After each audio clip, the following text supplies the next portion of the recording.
Good afternoon. Hope everybody's had a good lunch, at least. It gives me great pleasure to be here for this discussion about Biennales itself, because there are many esteemed speakers here today to talk about what Biennales do, which often we kind of question in terms of outcomes, which also is based on a lot of variables. One of the things that we started out speaking is about the question about Biennales and what are the differences between Biennales and other normal exhibitions? What is the flexibility that a Biennale can really offer? And I was just wondering if someone would like to respond to that first. Like we were discussing yesterday, one of the things I would make you a little alert to is that Biennale is a very specific form of mobilization of different itineraries, different journeys that people, artistic forms are taking, and also a very specific mobilization of sources of what the contemporary would be thinking with. So if you look at, because this year has been a very lucky year, I visited 5 Biennales as artist curator or as a panelist.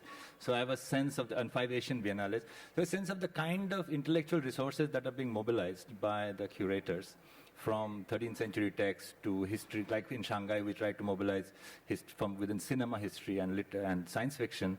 Similarly, from in Sharjah, they're mobilizing from a different understanding of energy in Arabic history. So what is happening is the sources are being mobilized in a very, very fascinating way, which is very specific to a Biennale's energy, and it travels. There's a virality to this development. And also the itineraries of artistic journeys that Biennale mobilize, very specific. Like all these 5 Biennales I went to, only 5%, not even 5% artists overlapped. So obviously there are many art worlds that are continuously churning itself, and a few of the overlaps were ourselves, So it's very strangely that it's a very, very small group of people actually move between them, but actually a very large group of people are moving across. And this is between Asia, America, Africa, and Europe. So a very big conversation is taking place. Actually, if we answer in question why biennial, so I'm a person here who established one biennial, and I have a very certain answer why biennial but not any other format. Because first of all, it's a practical side. So when you're saying biennial, it means it's a huge global event, it's international story, and it's really require a lot of resources. And the second is more sophisticated. When you're doing biennial, it means that you do your territory visible, and also the third, it gives you an opportunity to include the local specificity into the global context. And in terms of, for example, Ural Biennial, I started in 2010, and for me it was kind of stupid to make another 300-something biennial in the world. And I had this idea that I should find another story how to find the specific for this biennial. So it's like multi-layered. So why biennial? I need biennial, but I don't need just normal biennial. So I need not normal biennial. And it's how we come up with our industrial specific and raising the question of industry as an industrial heritage, and working within this industrial heritage and revitalizing the spaces, as well as working in functioning factories. And following with what he was mentioning, Hanru, on that email, I mean, biennials is the most flexible format of exhibition. I mean, with institutions, of course, you have limitations with museums, gallery the same. And sometimes even I wonder, why do we have to keep asking ourselves, how do we want biennials to be, and not just enjoy that opportunity, that freedom that they allowed you? I mean, it's a place where you should be able to do whatever you want in a certain degree. And I mean, they are part of the present, but they are also an investment on the future.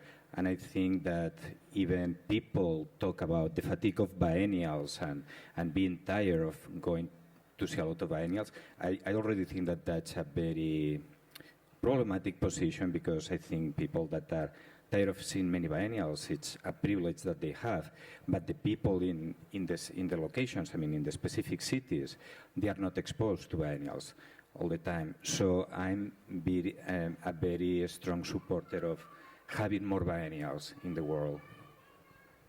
Yeah, I want to follow this. Some 20 years ago, almost 20 years ago, hold on, not 15 years ago, I wrote a text on, biennial as a machine of producing locality, meaning that it's not only about bringing something, mobilizing artistic creativity, consciousness, importance of culture, public-private resources to make a place famous. Very often this is somehow, the politicians wanted to have biennial because they wanted to have a name card of the city, right? This is typically the intention. I think it has to do with actually provoking understanding or new understandings of what the local means when we bring mobilizing both local and so-called, international, global talents to intervene in one city and transform temporarily, actually, a part of the city into something which is almost like a utopia, which is like I always say this is a part of the idea of the TAZ, the temporary autonomous zone, and that it's an insurgency to interrupt the normal process of the life of that place. And that provoked a different understanding of what the local means and help the people not only to make themselves famous, but put themselves in problems and put themselves in troubles and think about how we can redefine what the locality means. Hence, by making many of these biennials, and we build a network of new localities that helps to change what we call the global. So I think that dynamism is somehow happening in a constant negotiation with the conditions of every place. So this is somehow a function that I consider essential for biennials. I think it's kind of interesting that we mentioned about provoking locality, the issues that happen between the local and the global when it comes to Biennale. There are a lot of discussions with regards to different Biennales in different contexts, like for example, the Istanbul Biennale and others that also question what do these temporary projects actually happen, and also the question about, can we imagine a cultural landscape without Biennales? Because there was also a kind of question how there are different spaces created by Biennales, whether in Europe or in Asia itself. It's a very different texture. So the question, I think one of the things that was posed was, without Biennales, would there be any circulation? Why is there the necessity, I think, in that sense? This is what I always been thinking, and because this year it has been very significant because we've been thinking through, because we were doing Shanghai and we were traveling. One of the things that struck us most is that the Asian landscape, the discussion of the travel of the artwork, if you look through Biennale, it is part of a very big global conversation, which is almost below the radar. It is high visibility event, and it is below the radar, it seems, discursively. So it is a very minor movement in the discursive movement of art, but it is a very major movement in the traffic of art. So this kind of strange disparity between it being not being able to think through what is the kind of traffic of dense participation of artists from all over the world. And if you have that similar dense participation in Europe and America, I think our cultural landscape will be very different. So there is something happening here, we need to acknowledge it. And one of the things that I would take on Hanru is that locality is not local. for Hanru, when he produces the idea of the locality, it is I think locality is a density and a certain formation that actually has an opacity, and that is not in opposition to other relays. Say, if you take Sharjah, 90% of it is immigrant worker from all over the world, and it's highly dense. Say, it's Kochi. It is return workers from that immigrant worker. So the conversation of a locality is by itself very mired in very different other traffic. And I think Biennale is somewhere able to alert us to that moment in a very, very, very surprising ways.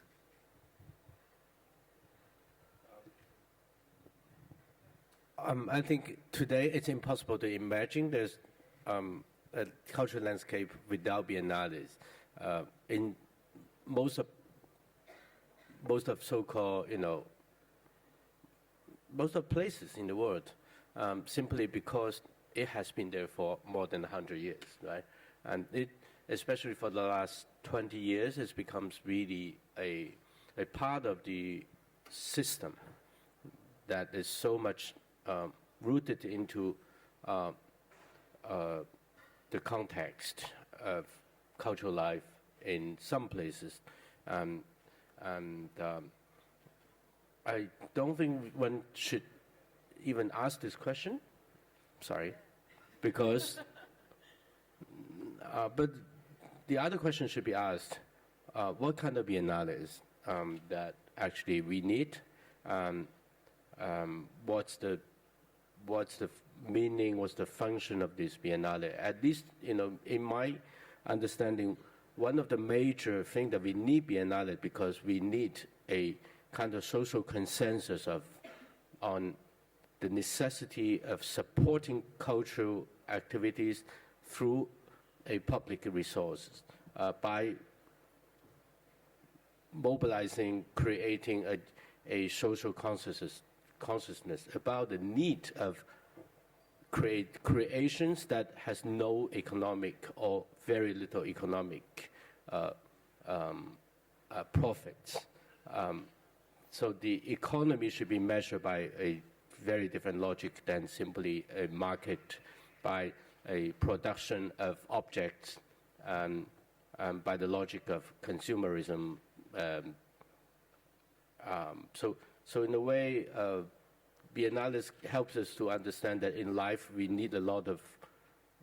still need a lot of useless things. We need to support it.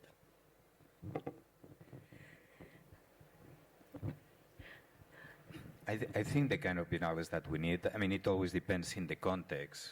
I think biennales, they're always linked to the context, and each context needs a different kind of biennale. What we did in the Berlin Biennial wouldn't make any sense to do it in Havana, for example. But for example, in our case, at least, this, the collective, something that is very mindful of is that after what happened in the election in the United States and having Trump now cutting the funding to the arts, it's a moment where the energy of culture that happens in both coasts, East and West, maybe should focus and go into the Midwest, more into the middle of the United States to generate critical thinking, conversation, and so on. Maybe the last thing about need for biennial or world without biennials. I'm working quite intensively for the International Biennial Association, and biennials is a power. So when you can see like rooms 3 times bigger, full of people doing biennials, so you understand it's really great people with such a passion to change the art world and to find out what an opportunities. And I totally agree that biennial is the most flexible story which you cannot allow yourself being in a museum or in a private sector. So biennial is really an opportunity to be super fresh, to be super in avant-garde, and really to create something, especially in the story at that territory, but valuable for the whole world. That was just meant. I am pro-Biennial, but it was just a provocation, sort of. I also would like to address also the question about nowadays. I mean, again, a very sweeping statement about the notion of the Biennale as a brand itself. There are always the very common complaint of what we call fatigue. But then again, who are the public that Biennales are addressing in terms of a format, in terms of newest exposure and so on, because there's always all this overarching claims for education, for accessibility, and so on. Who are the public, right? That's the question. The publics. Well, I think the publics can be really everyone, can be anything. I mean, from any background, any social class.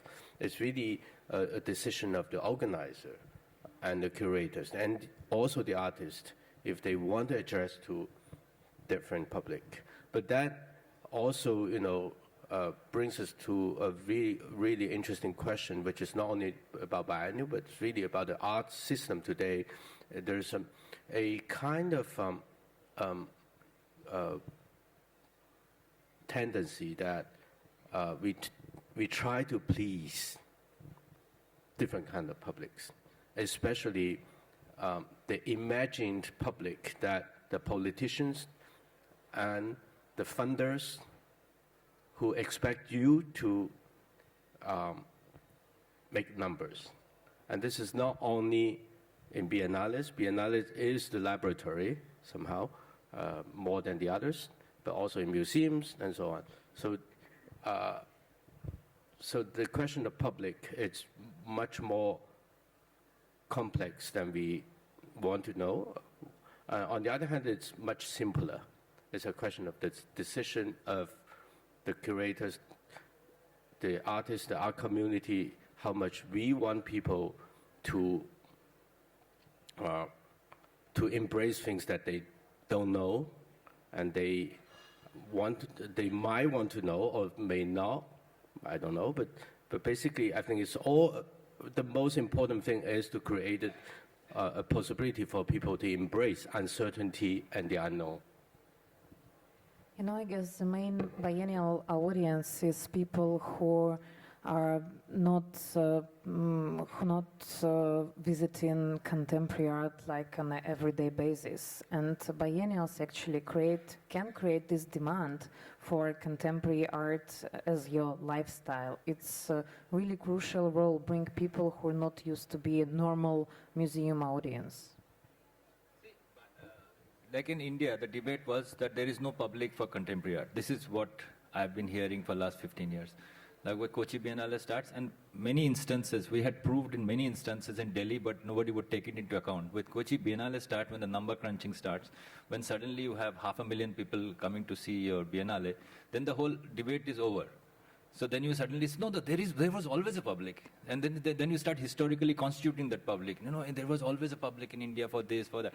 So what happens is that this moment of public and non-publicness is not a problem. The problem is what is the after image and after life of this public in the way the other institution politically actually plays itself out. Because that's what I was saying yesterday, the alienness that the Biennale opens up in a locality, how does that play out itself fully? That is what I think the most exciting challenge of a Biennale. Something that is unknown has to be thought through and be made into your thinking process. And that is, I just want to say that is not, in your school syllabus, you're not trained to understand alienness. You're actually pushed yourself away from it. Because the rhetoric of the way the nation or any other wants to reproduce it represses localities and represses alienness. Biennales are just doing the opposite. It plays the locality out in its fullness, and it plays an alienness in a very various disguise. Disguise of the country. It plays a very complicated alienness, which could be also death. So then what happens in that locality, in that space? That is what is engaging. What is the afterlife of those ideas in those places? Do you want to elaborate on this notion of the alienness, because we spoke about it yesterday? a good example I will give you. We were in Guangzhou, we were in a restaurant having, and you know, in a Biennales you meet very many people who are very aware of many different codes in the world. We were in this restaurant, we were eating, and we knew the food. Then one fish, the restaurant owner, he understood that we were not very happy. He gave us a fish, and when we all ate it, we forgot the language by which we were talking to each other and kept on discussing various forms of inhabitable toxicities. So I think Biennale, this alienness, this sudden encounter with something that you don't have vocabulary for, you don't have even the art historical form. See, the publics that is coming here don't have the art historical forms that have been trained to them. So they're taking through various different other senses and sensorium. And that is the most interesting and challenging part of doing. In Shanghai, the average audience was 24-year-old. And obviously, they're not coming from some art historical debate within India or Europe or anywhere. So how are they reading it? That's the most fascinating part. I mean, as we mentioned, I mean, the audience, I mean, it's difficult to really get that picture of a single audience. I mean, the audience is very diverse. But what I really think is that, I mean, as a curator, you have the responsibility not just for the show, and that happens. Usually the curators of a biennial, they're involved in the communication, in the epidermis of the biennial, in how to engage with the audience. And that's where maybe you can think, maybe what about if part of this communication is focused to my mom, you know, just to generate through the surface an engagement, because in the engagement is where the conversation starts. After the engagement, the conversation starts. And all this without compromising, of course, any of the artist projects.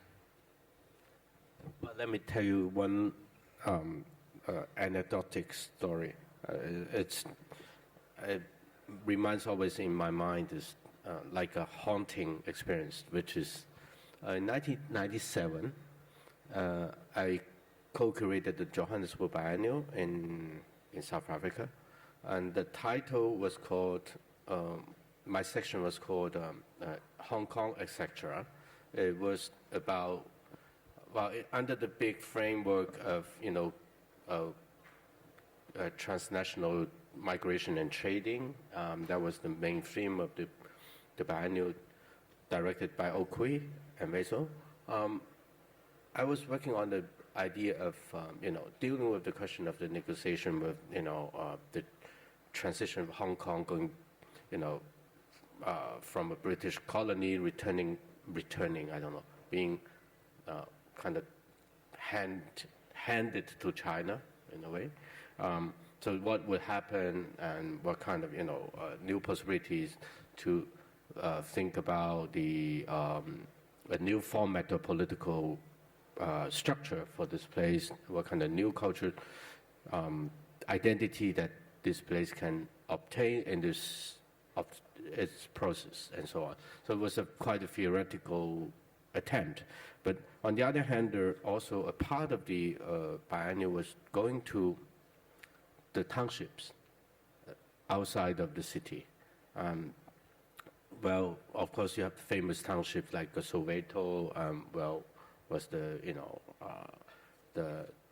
the origin of the struggle, anti-apartheid struggle, right?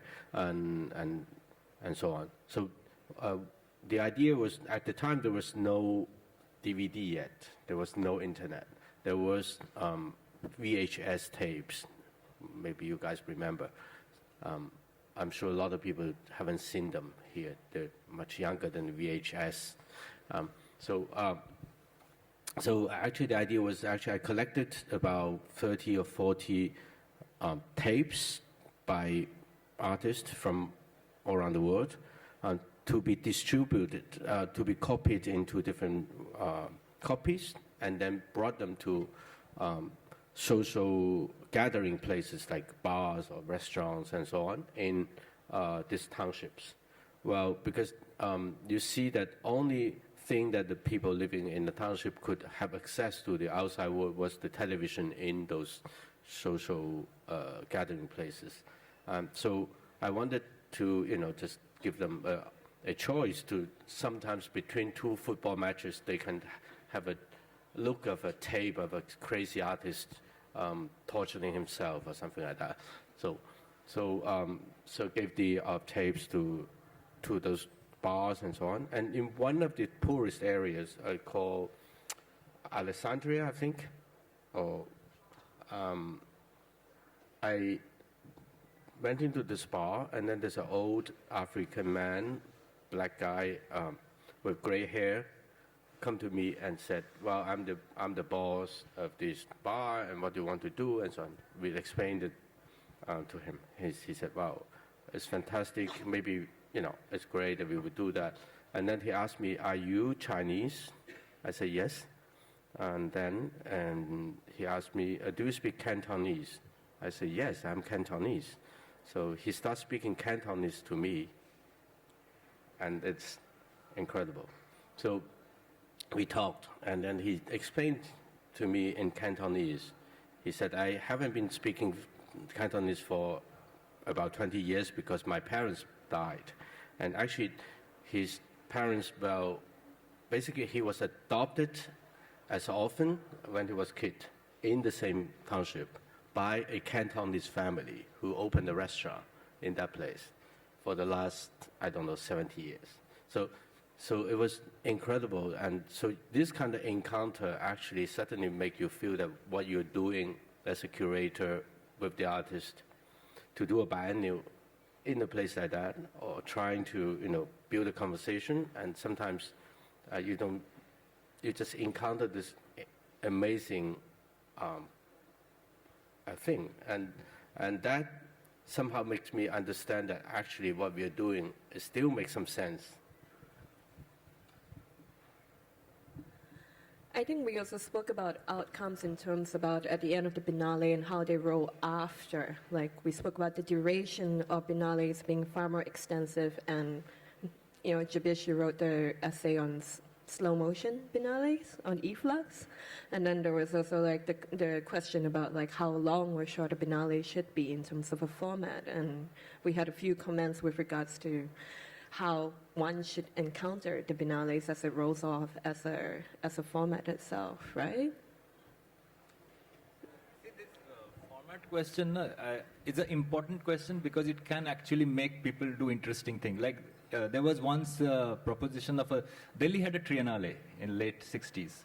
The progressive artists opposed it a lot, and it became a very bad state institution, and it collapsed. Then there was a resurrection of a Delhi Biennale. It happened in 2007. I remember Hanru saying that, take that name and book a website. But it happened. They did a platform for 3 days. I have traveled in many parts of the world, and everybody asks that Delhi Biennale, what happened to Delhi Biennale? The platform was a great idea. But they thought Biennale was an exhibition and never repeated the platform. So it was seen as a failed Biennale. But the Delhi Biennale platform discursively has still now a presence. So the thing is that every Biennale has to reinvent itself. If Delhi Biennale had continued as a platform, because Delhi has like 10 universities, and now there is a lot of serious dispute around how universities are going to run in India today.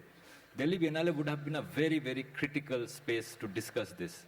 But because the Biennale format need to innovate itself continuously and not get tied down to a very simplicity. And I'll give the other example is Srinagar Biennale. Srinagar Biennale has been floated by 5-6 young artists, not young artists, artists my generation. And they can't do it in Srinagar because Srinagar is highly militarized landscape. So what they have said that you can do a Srinagar Biennale in any place in the world and say that you're doing a Srinagar Biennale. So this is a political, they're doing it as a political act that Srinagar is everywhere. So this idea of the Biennale as continuously thinking on its format, thinking and trying to redesign itself from people with no resource. Srinagar Biennale has no resource. But that itself I find very exciting. And that I think the Biennale has taken a life which is much more bigger than exhibition format. I mean, talking about format is really interesting and important. What kind of temporality as well in the Biennale. We have numerous examples of biennial which are really just extreme reactions to some, I don't know, to something, to some political stories, to some social things. Like, for example, off Biennale in Budapest, it's like it's a reaction to the ultra-right government actions and budget cuts, etc.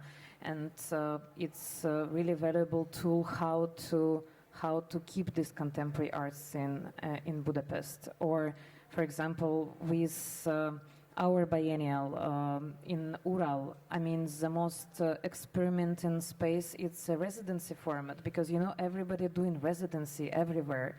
But this format, which really allows us keep this biennial ongoing. So we keep doing residencies and we keep working with our factories partners during the whole years in between biennials, and that allows us to come with a certain result at the opening of biennials. And we also doing it in a different formats. For example, we bring people to the factories. We're doing tours around the Ural region, which is like 600 kilometers one way, 400 kilometers another way. And it's really another way how you study the situation, how you study the territory. And I really believe that biennial is sustainable if some of the formats continuing, if it really makes people keep going, keep research, keep making projects, not in the framework of biennial. So biennial is a driver. It should give a kick for the whole situation around. I mean, in terms of formats, I think that also accepting the conventions, depending the context, is good. So there might be biennials, they don't need to push the format. And now I'm talking more even in a visual manner, not in a temporal, about a temporal format. But what I always ask myself is, why a biennial? I mean, museums are usually about excellence, you know. Biennials, they don't need to be that. And why a biennial couldn't be a TV show, become a TV show? Why a biennial couldn't become a circus, an opera? I mean, something totally different from what we expect in biennials. And the Berlin Biennial is, in general, the history of the Berlin Biennial since 1997 has been exploring, I mean, these formats, but always linked to the context of the city. But I think it could be even pushed more. I mean, if you are talking about formats, why don't you forget completely about the usual format of biennials? I think there are many, you know, more radical cases. That, well, when I was talking about this first biennial I curated, was actually Johannesburg, and that had three parts. One is the exhibition, quite conventional in one space, and then this distribution in the townships of videotapes, and then also maybe the first website, that interactive website that deals with the question, and there was a kind of you know, online, and there are many other cases. And one of the interesting thing was, maybe you heard of this one called the Emergency Biennial for Chechnya. Actually was curated by a Paris-based at the time curator, Evelyn Joanneau, and she actually mobilized. It was a response really to the war in Chechnya, when, you know, the Russian government army basically destroyed a lot of culture infrastructures in that city. I mean that region, not only as a way to kind of occupying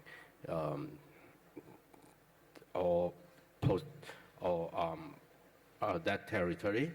There was a long negotiation, of course, we know that, but also really to try to erase the cultural memory of a place. So as a response, actually, the curator mobilized artists to provide 2 copies of small works, and to be put in 2 sets of suitcases. One is to be smuggled into Chechnya as a way to prepare for a future museum, another one is going around different parts of the world to be shown and provoke discussions. So that was going on for a few years, actually. Went to, I don't know, 15 different venues, and it's still going on. And other, possibilities, as, for example, a biennial can actually produce interesting, not only interesting art scenes, but also infrastructure. So one of the experience I had was the Guangzhou Triennial, 2005. Those guys are, well, here. We're still there. And one of the outcome was actually we made a new museum out of the biennial, because we organized a kind of research program that built a laboratory for more than a year and a half. And at the end, we worked with Rem Koolhaas and Alan Foucault, two architects, to build a museum, which is incredibly interesting to be inserted into the everyday life situation of people in a housing building. And that begins an incredible story of this museum, and which is really a machine to produce community life in this area. And I just look at these images, and of course today here I'm supposed to talk about a few words about the upcoming Shenzhen Biennial, which is actually, it's called Shenzhen Hong Kong by City Urban Architecture Biennial. That's a very long title. The Shenzhen part would happen in December this year in the urban village, and that's a very particular context, but it's a long story to tell. But just the intention of this is not only presenting some thematic research on the question of the negotiation with different models of urban development. Also, potentially, it's the beginning of the transformation of the area, because we work with architects who are also part of the curatorial team to Urbanism, to develop a future plan for this area. And we actually fall into a trap also, because this is the village in the city, of a possible gentrification after this intervention. That is also a very interesting contradiction, that biennial art, cultural infrastructure and so on can create a good things for the art community, but in the meantime it could be also a beginning of gentrification, which is a typical process that, so we have kind of, we have, when we do this, we also have to think about how to avoid certain consequences. I just had two examples. I saw Suman. So in Singapore Biennale, Suman Gopinath took a body of work about Kashmir, and one major work was about these photographs by 8 photographers from Sanjay Kak's collection. Now, what is interesting is that work would not be very easily produced and shown in India without trouble, but it can get a very interesting, quiet look and thought and become part of a larger cultural discourse. So it's that way Biennale, this kind of curatorial agencies have this kind of smuggling effect. They can smuggle in work and place it, and then it allows a certain kind of distant thinking about it. So that is also a part of this dualness of the spaces. But the Hanru, gentrification is also the other side, because sometimes cultural infrastructure actually, the ruinous cultural infrastructure is brought back, and then like in what I see in Kochi, and then the sponsorship gets very attractive, and that's a tussle that unfolds over, I don't know, years. Like that's the cities, that's our cities. I also want to give one small example. You saw those pictures with a beautiful building of a sickle form. We used this space. It's an abandoned hotel, which used to be a dormitory for KGB officers in 1930s in Ekaterinburg. And we found out that this hotel was empty, and we decided, okay, the biennial, it was the previous one, will occupy this hotel. And of course, it's a question of not a gentrification, but let's say revitalization of one kind of this also industrial object, because I consider industrial not only factories, but all the era of industrialization period. And what was interesting, I had this dream, when Biennial leaves the hotel, so let it be art hotel, and I tried to negotiate with the government, with some private sponsors to find money to reconceptualize it. But it didn't happen, so I didn't find sponsors, etc. But what is great is that in the neighborhood, people who live next to this building, also in these constructivist buildings, so they create a community, and they negotiated with the government to have this hotel as their community center. So, and this is great result, even better that I expect with our initiative to create such a great story as a result of Biennial. So it's something which is happening after, and you not really control it, but it's a question of how format helps for some future real steps.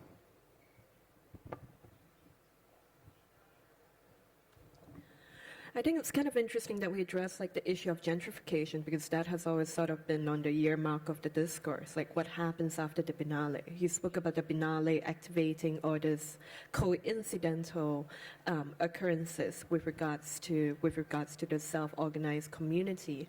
But the question also makes it kind of there is the question, what is the outcome that you expect out of the Biennale itself, that it be long-standing, seen, unseen?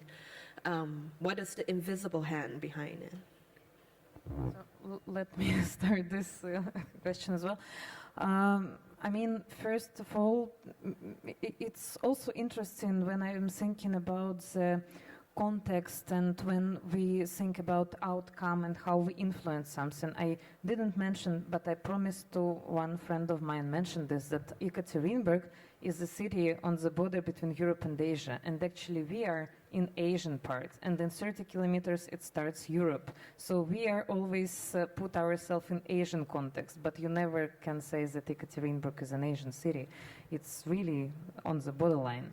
And when we thinking about our outcome and how we would actually count all the benefits and everything, so I with my experience, I know only one thing, that it's a project which continues after Biennial. So like this one, but I have numerous examples of magazines appeared within the symposium of Biennial, and they run in.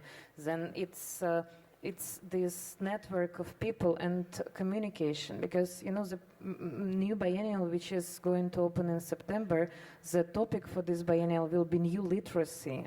And this new literacy, actually what Biennial creating, and I hope we will create this. It's a question of how to speak with this different language, how to make other people understand, and how actually within this global framework of technological development and this fourth industrial revolution, how we go to the lower level and our one-to-one communication, and how to explain ourselves, people, how to bring different experience. So it's actually communication is the greatest thing about Biennial, and returning to format. I don't know any other existing creature in the art world which gives you so many opportunities for this communication.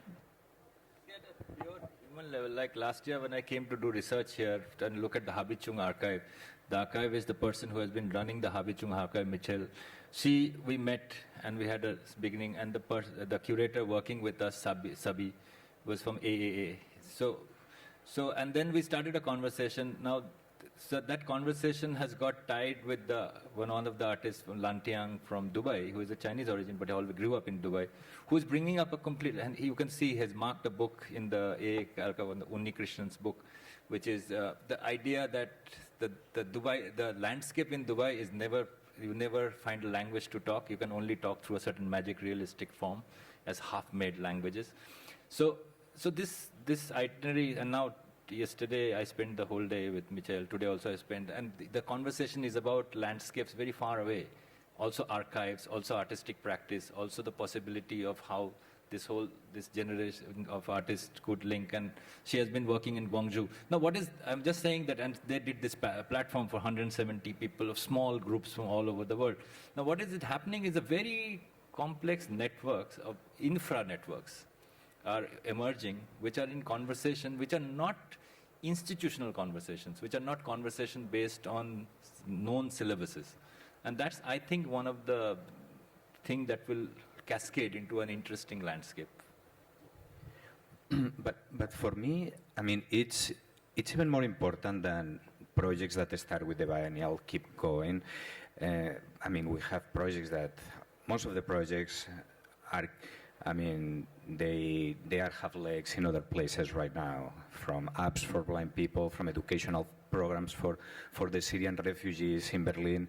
But for me, there's something that is intangible when you are doing the biennial, and that's what you expect, and it's difficult to measure. It's the memory, how you construct a memory. And I think at the end, it's the result of all the work that you have put in the biennial, how it's perceived and how it's going to last and how it's going to be reinterpreted and how many people participated in the discussion of the biennial. Maybe I wanted to follow up this question of the consequence of biennials. There's one really important historical fact that one must remember, that the biennial became a culture in the moment when non-Western areas start organizing biennials. And very quickly, that became actually the new model of biennials, starting from Havana, Istanbul, Sao Paulo, Shanghai, Guangzhou, and so on and so forth.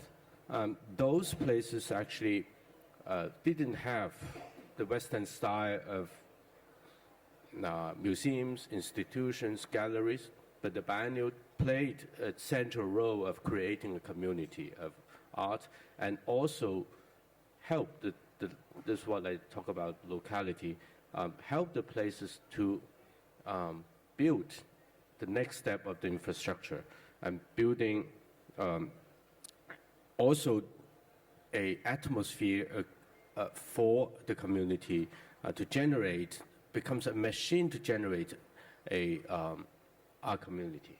So that was extremely important, and very often those conditions actually didn't allow them to do things looking like a museum show. So very often it's much more open, much more experimental. What happens in those biennials are much more audacious, much more advanced in terms of thinking, format, and spirit. And this actually goes back to influence the so-called West. And today, the global scene is really in such an incredible circulation that the real creative power is no longer in the traditional centers. So I think that 20 years of history of biennial, 30 years history of biennial making is incredible. And one has to rewrite our history.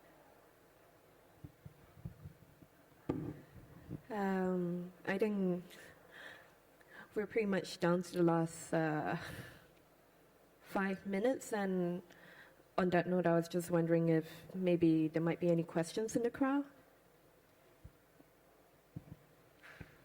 Hello. I would love to have some comments on the politicization of biennals. They also play probably a political role or a some people said subversive role. Some of the participants here in the panel come or have biennals in countries which are difficult, not easy, politically. restricted authoritarian regimes. You know, the Istanbul Biennale will open a couple of weeks after a really contested vote to give the ruling president even more power. We all know the news.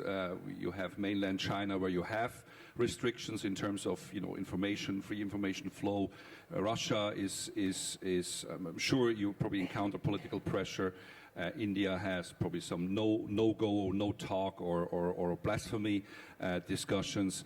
How do you deal with this? Because, I mean, you mentioned a little bit the history of biennales. I don't know if you deliberately omitted it or not.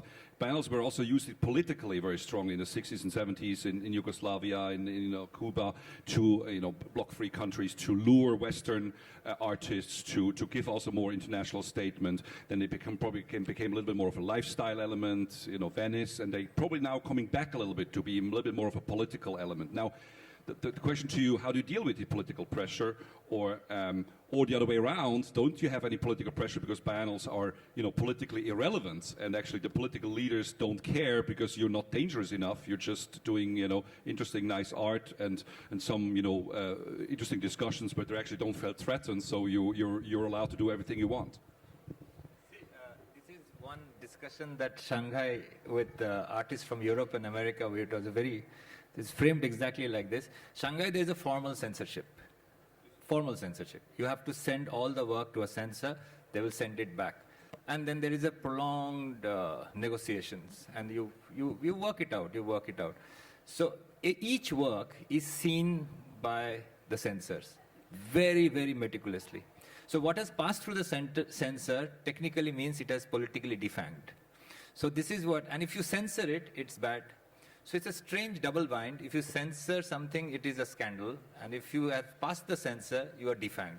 Now, you can't really operate in this form. And I was to say to some of the artists from West, because one or two works, not from the West, but some China and everywhere West, that how do you work in this double bind?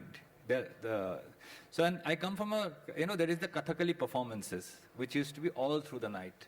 And they would have the gory description of death in Kathakali, which is basically somebody's entrails being opened. But they would do it over 6 hours, 7 hours.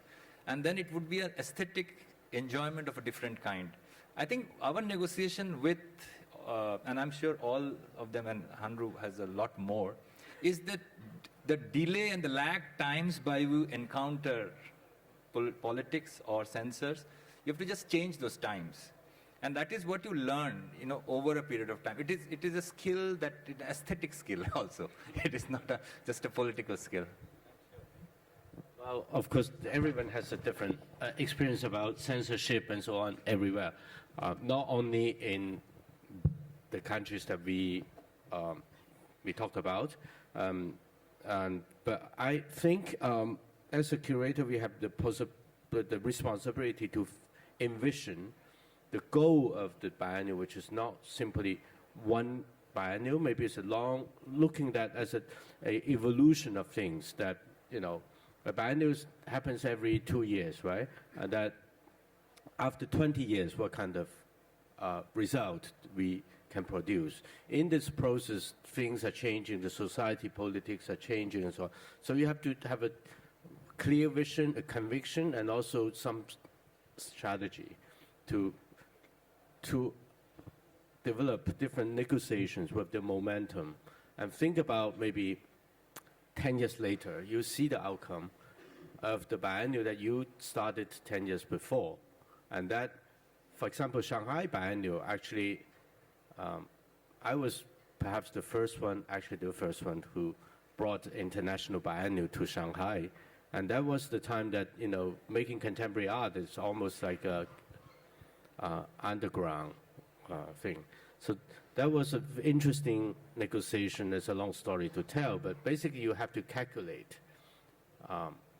You have to understand the big social background, where the politics is evolving, how the economic models is being developed. You think about, you know, after this biennial, what kind of influence you can achieve to help not, you know, the negotiation is not only about fighting against the censorship, but also to help the censorship to change itself. So somehow you have to negotiate. You have to talk to the guy who's the head of the party, the local party, whatever office, or the censorship director and so on. You have to talk to those guys, understand what, and sometimes it's very annoying conversation, but you have to be, you have to take it as a kind of funny experiences with certain degree of irony and certain degree of sincerity and certain degree of toughness as well. So keep the bottom line, think about the long term, and do whatever necessary to do. And after 20 years now, I think Shanghai Biennial, even still there's a lot of censorship, but it's firmly rooted in the culture of the city, that we have much more freedom than 20 years ago to do things. So I think, looking at the biennial, it really Istanbul Biennial, how it has been really amazingly realized as a construction power to build, to build a culture scene in Istanbul. I have a short anecdote, but it's from completely the opposite extreme. It's about tolerance. I mean, I was talking to the director of public relationships of Angela Merkel in Berlin, asking him his experience with the Berlin Biennials and the political relationship between the government and the Berlin Biennials. And he was telling me that the best Berlin Biennial for them was the 7th Berlin Biennial by Artus Mizensky, because, I mean, he brought the Occupy movement to the museum, was very confrontational against the government, criticized the government extremely, but the PR team of Angela Merkel thought that was incredible for them. It was a great campaign, so to show how a government can absorb that criticism and be tolerant. I mean, very short also, responding maybe more to Hanru. So the way you propose negotiate with this, it's a different kind of mediations, right? So mediate with this and that. And the crucial word in the Russian context is self-censorship, I guess. And it's about we like officially nothing is censored, but it's just about this atmosphere, and I think political is very personal. So it really depends who is curator, it really depends who is a leader, and that's it. I think we have run out of time for this panel. I'd like to just say thank you to all the speakers for this afternoon and their inputs, and as well as to Art Basel. So without further ado, thank you all for coming here, and hope you stick around for the next panel.